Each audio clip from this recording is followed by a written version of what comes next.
From a humble upbringing in the suburb of Monrovia, Liberia, George Weah rose to prominence by dint of hard work.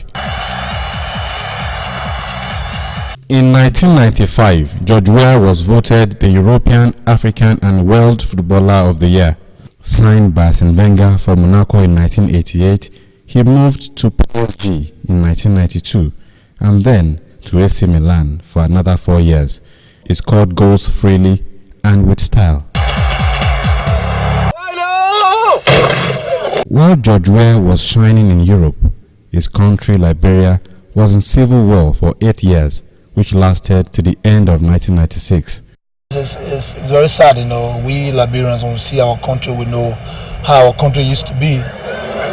Liberia is Africa's oldest modern republic and was founded by freed United States slaves in 1847. Its last democratic transfer of power occurred in 1944 and was followed by a military coup in 1980 and a 14-year civil war that ended in 2003. George Weah used the tool of football and the money made from football to unify the nation. After a failed attempt at the presidency of Liberia, which made him lose to the outgoing president, Ellen Johnson Sirleaf, 2017 was the year for King Weah, as he is fondly called, to try again. One of the challenges we had, of course, were some part of our country difficult to reach because of rural connectivity. But we were blessed to have the UNMIL here, who graciously agreed to provide air support to transport our materials. After a keenly contested poll in October 2017, with over 20 candidates, George Weah was tops, but had to wait for the runoff that pitched him against the incumbent Vice President, Joseph Boakai.